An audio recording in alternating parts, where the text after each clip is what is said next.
Hey, how's everybody doing? Welcome back to Ask That Podcast here on YouTube. It's your host, dude. DVD, yeah, got this cheap too. Got this really cheap. This is American Hardcore History of American Punk Rock, 1980 to 1986. Ex Hollywood. Look at Ex Hollywood. Is it? If it was a rental, like it don't have all the stickers and shit the rentals would usually have on. I guess they might have peeled them off. First where I found this. Give me a second. In town. Down I live in, there's two antique malls. One's more of it's supposed to be more of a clothing consignment shop, but they ain't that much clothing. It's mostly like people at the antique mall next door need a bigger booth, so they rent a booth over here too.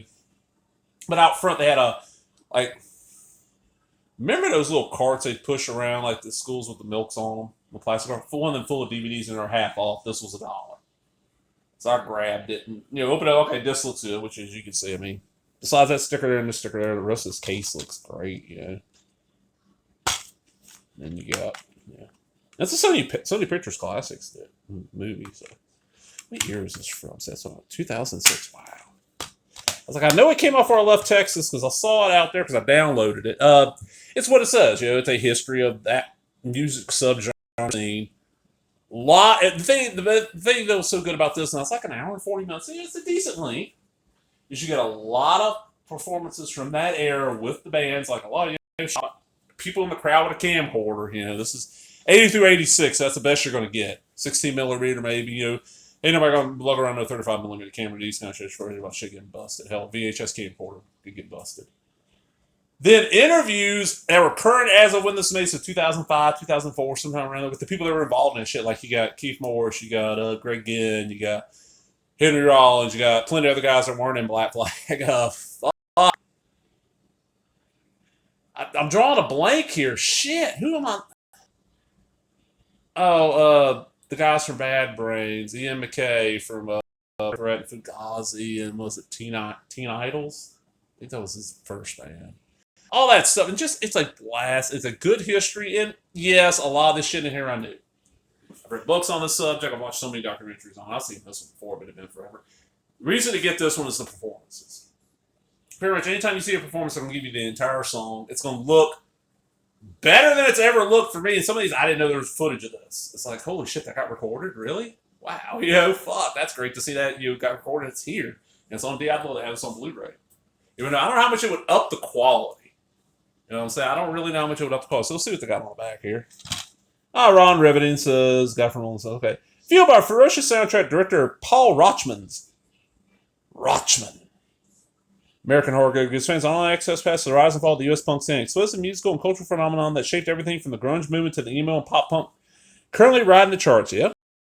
So that against a conservative early 80s political landscape, American Hardcore chronicles the homegrown hardcore scene with a swift kick of the head to corporate rock and mainstream complacency. As disaffected teens adopted the same collective credo, harder, faster, louder. From downtown warehouses to suburban bedrooms, the scene spread from city to city like wildfire, uniting bored, angry outcasts in an authentic underground revolution. Inspired by Stephen Blush's book of the same name, American Hardcore features never-before-seen live footage from Black Flag, Minor Threat, Bad Brains, MDC, SSD, DOA, DRI. A lot of initials right there in the way. What was SSD? I can't remember what SSD stood for anymore. Shit. The Adolescent, 7 Seconds, many more, plus exclusive interviews with punk icons like Henry Rollins, Ian MacKaye, Keith Morris, and H.R. Paul Hudson. Got a commentary, deleted scene, bonus musical performance, photo gallery. Yeah, like I said, definitely worth tracking down. What's this? Official selection on Sundance Toronto Film Festivals. Okay. I doubt this is probably still in print. It's probably one that's out of print. Probably won't. A lot of these music documentaries don't go back in print after the first release because of just music rights. So it's one, if you want this, go ahead and grab it now. I mean, I don't know if it's cheap used. I've not looked. I just, assume since I found it for $2. The thing is, at antique malls around here, every DVD is like $2 or $3 or, $5 for a season set, $3 for a Blu-ray, $2 for a DVD, unless it's Disney, then it's $10. Your collectors about the Criterion tax, or Criterion just charges you more because of Criterion. Well, around here, the resellers have the Disney tax. And they're, that's Disney, that's $10. Okay, yeah, that's Disney, but that's like a Disney Channel original movie. That's not $10. Not too many people around here wanting Tower of Terror with Kirsten Dunst and Steve Guttenberg. Trust me. So somebody who owns it. But I'm out, everybody. Talk to everybody later. Look at that thumb. Show the battle worn thumb. Look at that bloody thumb. Latest.